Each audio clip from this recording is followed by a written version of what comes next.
شروع اللہ کا نام لے کر جو بڑا مہربان نہایت رحم والا ہے۔ الف لام میم را۔ اے نبی، یہ کتاب الہی کی آیتیں ہیں اور جو کچھ تمہارے پروردگار کی طرف سے تم پر نازل ہوا ہے حق ہے، لیکن اکثر لوگ ایمان نہیں لاتے۔ اللہ وہی تو ہے جس نے ستونوں کے بغیر آسمان جیسا کہ تم دیکھتے ہو اتنے اونچے بنائے، پھر عرش پر جلوہ افروز ہوا اور سورج اور چاند کو کام میں لگا دیا۔ ہر ایک میعاد معین تک گردش کر رہا ہے۔ وہی دنیا کے کاموں کا انتظام کرتا ہے۔ اس طرح وہ اپنی آیتیں کھول کھول کر بیان کرتا ہے کہ تم اپنے پروردگار کے روبرو جانے کا یقین کرو۔ اور وہی ہے جس نے زمین کو پھیلایا اور اس میں پہاڑ اور دریا پیدا کیے اور ہر طرح کے میووں کی دو دو قسمیں بنائیں۔ وہی رات کو دن کا لباس پہناتا ہے۔ غور کرنے والوں کے لیے اس میں بہت سی نشانیاں ہیں۔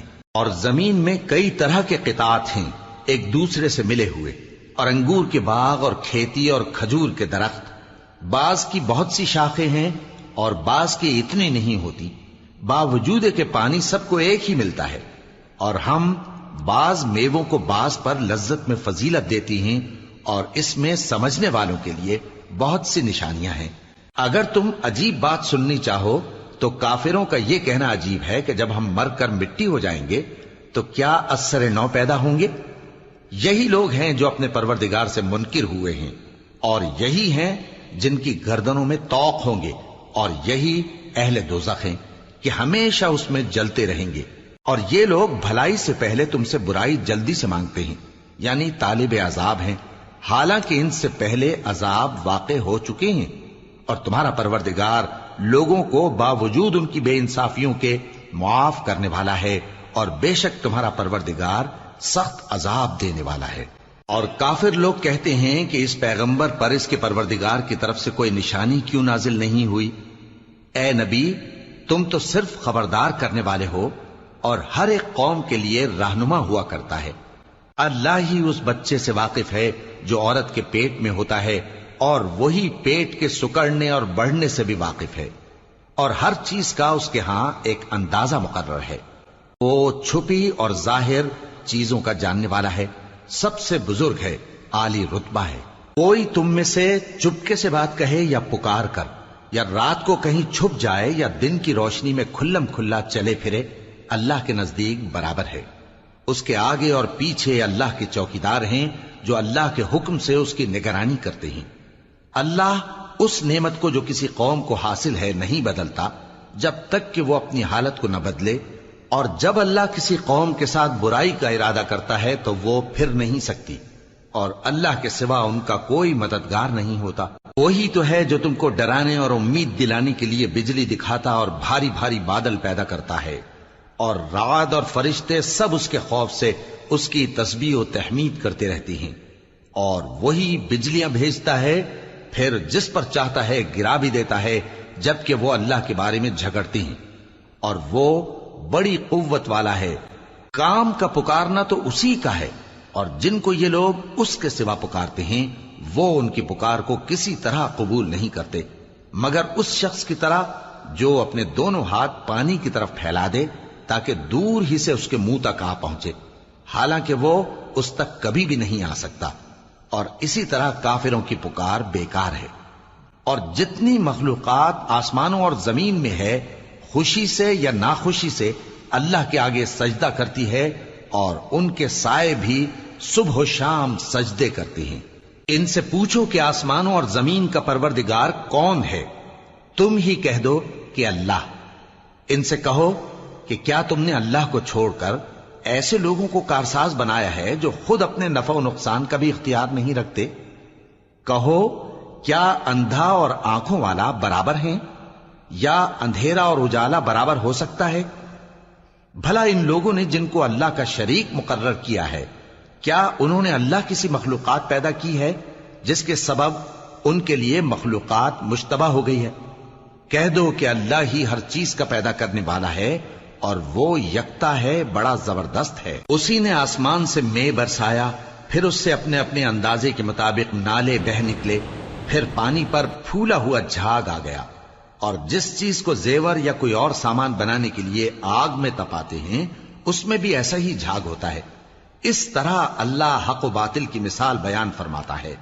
سو جھاگ تو سوکھ کر زائل ہو جاتا ہے اور پانی جو لوگوں کو فائدہ پہنچاتا ہے وہ زمین میں ٹھہرا رہتا ہے. اس طرح اللہ صحیح اور غلط کی مثالیں بیان فرماتا ہے تاکہ تم سمجھو. جن لوگوں نے اللہ کے حکم کو قبول کیا ان کی حالت بہت بہتر ہوگی، اور جنہوں نے اس کو قبول نہ کیا اگر روئے زمین کے سب خزانے ان کے اختیار میں ہوں تو وہ سب کے سب اور ان کے ساتھ اتنے ہی اور نجات کے بدلے میں صرف کر ڈالیں، مگر نجات کہاں؟ ایسے لوگوں کا حساب بھی برا ہوگا اور ان کا ٹھکانہ بھی دوزخ ہے، اور وہ بری جگہ ہے. بھلا جو شخص یہ جانتا ہے کہ جو کچھ تمہارے پروردگار کی طرف سے تم پر نازل ہوا ہے حق ہے، وہ اس شخص کی طرح ہے جو اندھا ہے، اور سمجھتے تو وہی ہیں جو عقل مند ہیں، جو اللہ کے عہد کو پورا کرتے ہیں اور قول و قرار کو نہیں توڑتے، اور جن رشتوں کے جوڑے رکھنے کا اللہ نے حکم دیا ان کو جوڑے رکھتے اور اپنے پروردگار سے ڈرتے رہتے اور برے حساب سے خوف رکھتے ہیں. اور جو اپنے پروردگار کی خوشنودی حاصل کرنے کے لیے مصائب پر صبر کرتے ہیں اور نماز پڑھتے ہیں، اور جو مال ہم نے ان کو دیا ہے اس میں سے پوشیدہ اور ظاہر خرچ کرتے ہیں اور نیکی سے برائی کو دور کرتے ہیں، یہی لوگ ہیں جن کے لیے عاقبت کا گھر ہے، یعنی ہمیشہ رہنے کے باغات جن میں وہ داخل ہوں گے، اور ان کے باپ دادوں اور بیویوں اور اولاد میں سے جو نیکوکار ہوں گے وہ بھی بہشت میں جائیں گے، اور فرشتے بہشت کے ہر ایک دروازے سے ان کے پاس آئیں گے اور کہیں گے تم پر سلام ہو، یہ تمہاری ثابت قدمی کا بدلہ ہے، اور عاقبت کا گھر خوب گھر ہے. اور جو لوگ اللہ سے پختہ عہد کر کے اس کو توڑ ڈالتے اور جن رشتوں کے جوڑے رکھنے کا اللہ نے حکم دیا ہے ان کو قطع کر دیتے اور ملک میں فساد کرتے ہیں، ایسوں پر لعنت ہے اور ان کے لیے برا انجام ہے. اللہ جس کا چاہتا ہے رزق فراخ کر دیتا ہے اور جس کا چاہتا ہے تنگ کر دیتا ہے، اور کافر لوگ دنیا کی زندگی پر خوش ہو رہے ہیں، اور دنیا کی زندگی آخرت کے مقابلے میں بہت تھوڑا سامان ہے. اور کافر کہتے ہیں کہ اس پیغمبر پر اس کے پروردگار کی طرف سے کوئی نشانی کیوں نازل نہیں ہوئی؟ کہہ دو کہ اللہ جسے چاہتا ہے گمراہ کرتا ہے، اور جو اس کی طرف رجوع ہوتا ہے اس کو اپنی طرف کا رستہ دکھاتا ہے، یعنی ان کو جو ایمان لاتے اور جن کے دل اللہ کی یاد سے آرام پاتے ہیں ان کو. اور سن رکھو کہ اللہ کی یاد سے ہی دل آرام پاتے ہیں.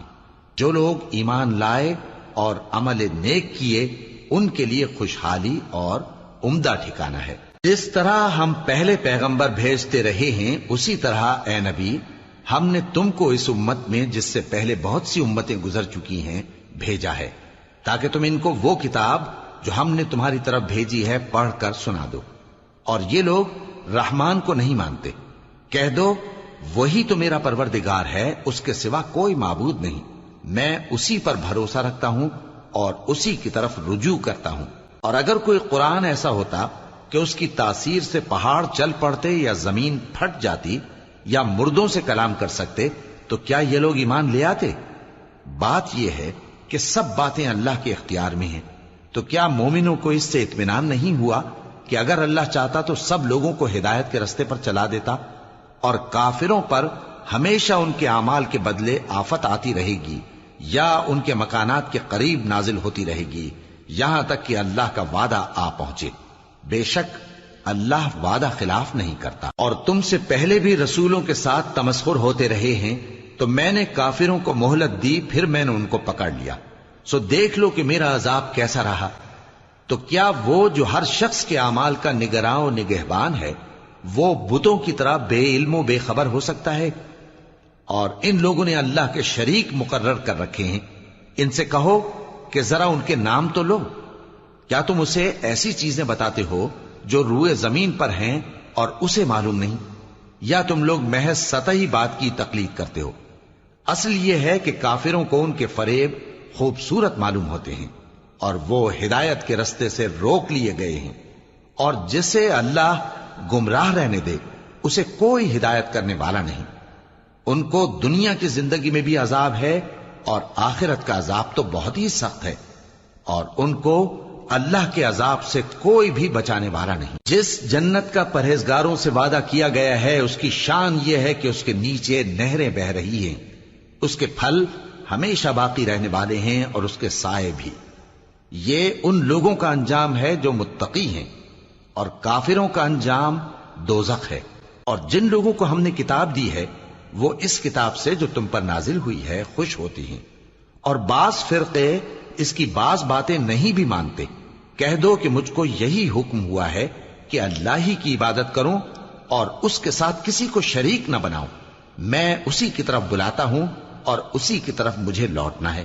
اور اسی طرح ہم نے اس قرآن کو عربی زبان کا فرمان بنا کر نازل کیا ہے، اور اگر تم علم آ جانے کے بعد ان لوگوں کی خواہشوں کے پیچھے چلو گے تو اللہ کے سامنے کوئی نہ تمہارا مددگار ہوگا اور نہ کوئی بچانے والا۔ اور اے نبی، ہم نے تم سے پہلے بھی پیغمبر بھیجے تھے اور ان کو بیویاں اور اولاد بھی دی تھیں، اور کسی پیغمبر کے اختیار کی بات نہ تھی کہ اللہ کے حکم کے بغیر کوئی نشانی لے آتا۔ ہر حکم قضا کتاب میں لکھا ہوا ہے۔ اللہ جس چیز کو چاہتا ہے مٹا دیتا ہے اور جس کو چاہتا ہے باقی رکھتا ہے، اور اسی کے پاس اصل کتاب ہے۔ اور اگر ہم کوئی عذاب جس کا ان لوگوں سے وعدہ کرتے ہیں تمہیں دکھائیں، یعنی تمہارے روبرو ان پر نازل کریں، یا تمہاری مدت حیات پوری کر دیں، یعنی تمہارے انتقال کے بعد عذاب بھیجیں، تو تمہارا کام ہمارے احکام کا پہنچا دینا ہے اور ہمارا کام حساب لینا ہے۔ کیا انہوں نے نہیں دیکھا کہ ہم زمین کو اس کے کناروں سے گھٹاتے چلے آ رہے ہیں، اور اللہ جیسا چاہتا ہے حکم کرتا ہے، کوئی اس کے حکم کا رد کرنے والا نہیں، اور وہ جلد حساب لینے والا ہے۔ جو لوگ ان سے پہلے تھے وہ بھی بہتیری تدبیریں کرتے رہے ہیں، سو تدبیر تو سب اللہ ہی کی ہوتی ہے۔ ہر شخص جو کچھ کر رہا ہے اللہ اسے جانتا ہے، اور کافر جلد معلوم کر لیں گے کہ آخرت میں اچھا انجام کس کے لیے ہوتا ہے۔ اور کافر لوگ کہتے ہیں کہ تم پیغمبر نہیں ہو۔ کہہ دو کہ میرے اور تمہارے درمیان اللہ اور وہ شخص جس کے پاس کتاب آسمانی کا علم ہے بطور گواہ کافی ہے۔